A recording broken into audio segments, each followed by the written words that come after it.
وہ بڑے مزے سے آزادی کے ساتھ چلے جاتے ہیں، کیونکہ ان کے اندر یہ ڈیزائر نہیں ہے جو ہمارے اندر اشتعال پیدا کرتی ہے یا ہمارے اندر تصویر پیدا کرتی ہے۔ تصویر ہمارے ہاں منع ہے، اور عام طور پر سمجھدار سیانے بڑے کہتے ہیں یہ کیوں منع ہے؟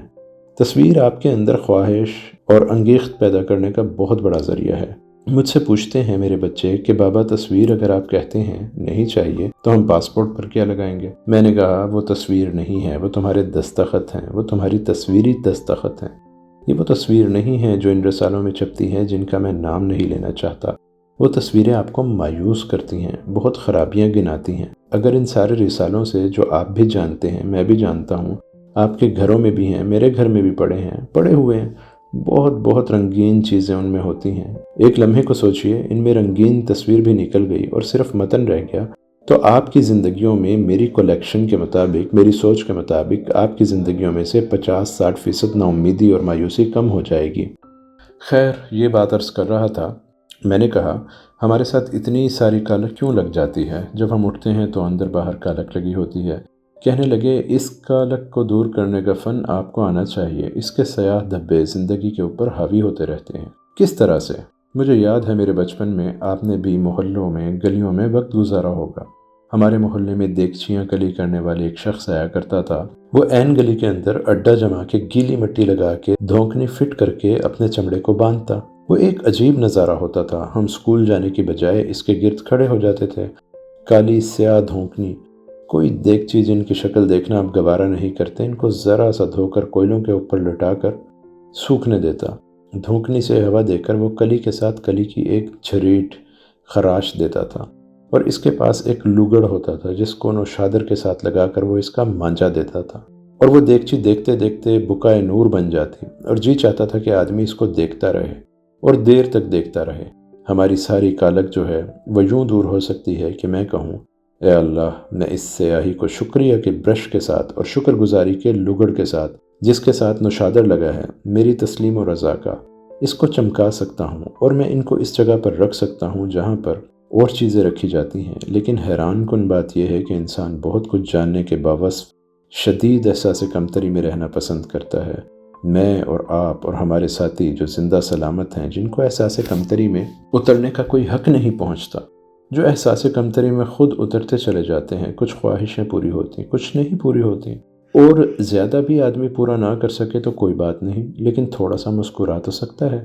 مثلاً آپ بہت اعلیٰ درجے کے صابن سے نہیں نہا سکتے تو لال صابن ہے نا، تو اس سے نہا سکتے ہیں، اس میں کوئی ایسی خرابی کی بات نہیں ہے۔ لیکن جب آدمی مجبور کرتا ہے اور اس کے ساتھ والے مجبور کرتے ہیں کہ دیکھو تمہارے پاس یہ ہے، اس نے کہا تم تو کنگلے ہو، وہ ڈرتا رہتا، کانپتا رہتا ہے، خوف زدہ رہتا ہے، حالانکہ اس کے پاس بہت ساری صلاحیتیں ہوتی ہیں جن کو سہارا بنا کر وہ بڑی آسانی کے ساتھ ان لوگوں کو منہ توڑ جواب دے سکتا ہے، اپنے وجود سے، اپنے ہونے سے، اپنے اینٹیٹیز سے، کہ دیکھیے یہ بات میں قبول کرنے کو تیار نہیں ہوں جو آپ کرتے ہیں۔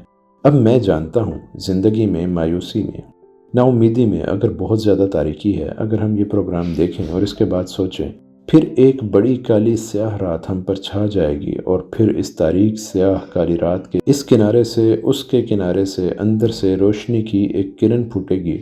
وہ روشنی کی کرن ابھی پہنچی نہیں ہوگی کہ میرے گھر کے پاس نیم کے درخت میں ایک بلبل گھونسلے میں بیٹھی ہے، وہ اپنی گردن پیچھے اکڑا لے گی، ابھی روشنی نہیں پہنچی، اور وہ چہچہانا شروع کر دے گی۔ پتہ نہیں اس کا کیا کنیکشن ہے اس کے ساتھ۔ میں اکثر غور سے دیکھتا ہوں، ابھی روشنی آئی نہیں ہے، لیکن وہ ہدہد ہے، وہ بڈھا ہو گیا ہے، پاکیزہ نیک لمبی چونچ والا، گردن کو پیچھے کھینچتا ہے اور اس کے بعد چہچہانا شروع کر دیتا ہے۔ اس کی چہچہاہٹ کے ساتھ ہی پھر اس کے دوسرے ساتھی ویسے ہی شریک ہو جاتے ہیں چہچہانے میں، جیسے مایوس آدمی کی محفل میں بیٹھے ہوئے لوگ بھی نا امیدی مایوسی کے گہرے سمندر میں اترنا شروع کر دیتے ہیں۔ لیکن اگر آدمی تگڑا ہو اور یہ سمجھے کہ میں اتنا لمبا سفر طے کر کے، اتنی مشکلات سے، اتنی بیماریوں کو پھلانگتا ہوا، سمندروں کو عبور کرتا ہوا، پہاڑوں کو چیرتا ہوا، بے شمار جنگوں میں شریک ہوتا ہوا، نسل در نسل، پیڑھی در پیڑھی یہاں تک پہنچا ہوں، تو میں نہایت اہم ہوں، میں نہایت قیمتی چیز ہوں۔ میں اور آپ یقین کریں، اور جتنے آدمی آپ بھی بیٹھے ہیں اور آپ جو اس پروگرام کو دیکھ رہے ہیں، اتنے قیمتی ہیں۔ آج اگر آپ کاغذ لے کر کیلکولیٹ کریں تو اپنی فیملی شجر نسب نامہ ہونے کے باوصف پیچھے چلتے جائیں تو پھر آپ کو پتہ چل جائے گا کہ آپ کتنے اہم ہیں۔ ہمارے وہاں روم کے پاس ایک جھیل تھی، لاگو براشانو اسے کہتے تھے، بڑی خوبصورت جھیل تھی، لوگ وہاں سیر و تفریح کے لیے جاتے تھے۔ ہم کو بھی جب 2-3 چھٹیاں اکٹھی ہوتی تھیں تو وہاں پہنچ جاتے تھے۔ ایک دن موسم گرما میں بڑی اچھی ہوا چل رہی تھی، بہت سے لوگ وہاں آئے ہوئے تھے اور کھیلیاں کر رہے تھے۔ آپ جانتے ہیں اٹیلین لوگ بہت موج میلا کرتے ہیں۔ ایک نوجوان تھا، بڑا اچھا خوبصورت، وہ کشتی کے پتوار پر چڑھ کے کچھ ڈانس سا کرنے لگا۔ کشتی ڈگمگائی اور ڈولی اور وہ اپنا توازن قائم نہ رکھ سکا، جھیل میں گر گیا۔ اب اس کو تیرنا نہیں آتا تھا تو اس نے چیخیں مارنا شروع کر دی۔ اس کو میں نے بھی دیکھا، لیکن ہم لوگ زیادہ سمجھدار ہوتے تھے۔ بھئی خطرے کا معاملہ ہے، ہم اس میں خواہ کیوں پڑیں؟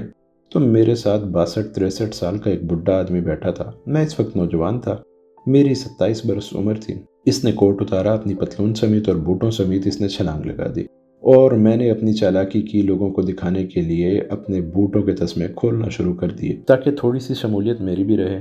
لوگ کہیں گے اچھا آدمی ہے، لیکن مجھ سے بوٹ کے تسمے کھل نہیں سکے۔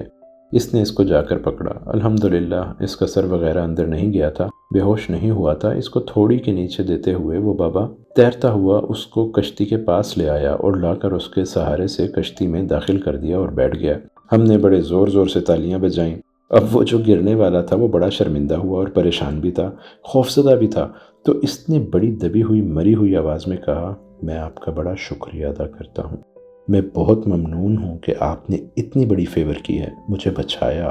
تو اس بابے نے کہا، نو نو نو، یہ کیا بات تم نے کی؟ کچھ نہ کہو مجھے، اس میں شکریہ ادا کرنے کی کیا بات ہے؟ تم ہو ہی اتنے قیمتی کہ جب گرتے کوئی بھی تمہیں بچاتا، اس میں کیا بات ہے شکریہ ادا کرنے کی؟ تو مجھے آج آپ سے باتیں کرتے ہوئے یہ واقعہ یاد آ گیا۔ تو وہ بابا بیٹھ کے آرام سے اپنے کپڑے سکھاتا اور نچوڑتا رہا، اپنا انڈر ویئر زیر جامہ اور بوٹ کھول کے سکھاتا رہا۔ تو جب آپ کے ذہن میں یہ بات طے ہو جائے کہ ہم جب اتنا لمبا سفر طے کر کے یہاں پہنچے ہیں، کسی بھی صورت میں، کسی بھی حالت میں، کسی بھی صحت کے ساتھ، کسی بھی شکل کے ساتھ، کسی بھی رنگ و روپ کے ساتھ، تو پھر ہم اہم ہیں۔ اللہ تعالیٰ نے آدم کی بڑی توقیر فرمائی ہے اور بہت عزت عطا کی ہے۔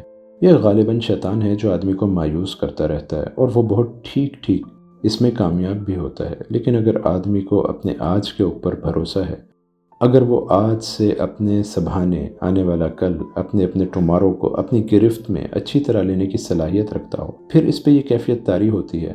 مجھے سبھانے کا لفظ اس لیے پسند ہے کہ سندھ سے میں بہت پیار کرتا ہوں۔ سندھ ہمارا ایک بہت پیارا صوبہ ہے، اس کے لوگ بڑے پیارے میٹھے لوگ ہیں، اچھے سائیں لوگ، گانا بجانے والے، ادب کرنے والے۔ میں نے وہاں بڑا وقت گزارا ہے درپارکر میں، میں انہیں آج بھی یاد کرتا ہوں۔ میرے دوست جو نکھی نہال چند پتہ نہیں کیسے ہوں گے، کاپٹیری خان تھے، انہوں نے مجھے بڑی محبت دی، میں اس کا بدلہ نہیں دے سکتا۔ میں کبھی کبھی ایسے الفاظ ڈھونڈ کے استعمال کرتا ہوں۔ سبحانے ایک لفظ ہے جس کے معنی ہے آنے والی کل۔ ہمارے پاس چونکہ نہیں ہے اردو میں سبحانے لفظ استعمال کرتا ہوں، آنے والی کل، اور یہ اپنے جلو میں ہے اور اپنی جھولی میں بہت ساری خوشیاں، ڈھیر ساری نعمتیں لے کر تیار رہتی ہے۔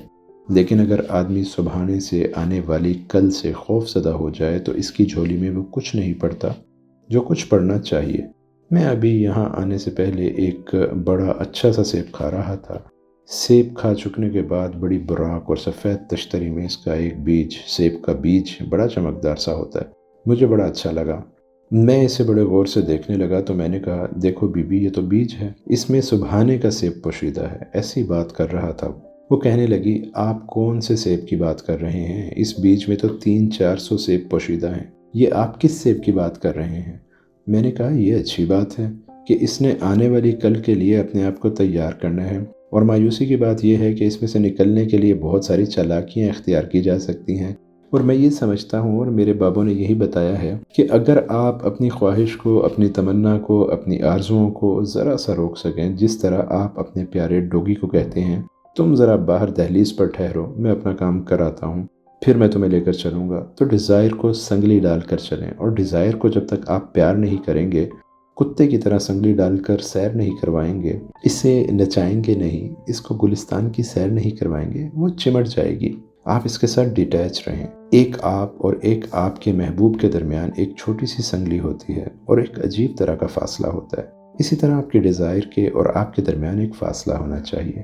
اس کو کھلائیں، ساتھ ساتھ رکھیں، لیکن ڈیزائر کو اپنے اوپر حاوی نہ ہونے دیں۔ یہ سب سے ضروری اور مشکل امر ہے۔ اگر آپ شروع کر دیں تو سنگلی پھر کوئی مشکل بھی نہیں۔ ایک پیٹ کی لمبی کہانی یاد آئی تھی، پھر کسی وقت عرض کروں گا، لیکن اس کا گہرا تعلق ڈیزائر سے، انسان کی ذات سے ہے۔ کسی طرح سے وہ پالتو جانور آپ کی مدد کر سکتا ہے۔ اللہ آپ کو آسانیاں عطا فرمائے اور آسانیاں تقسیم کرنے کا شرف عطا فرمائے۔ اللہ حافظ۔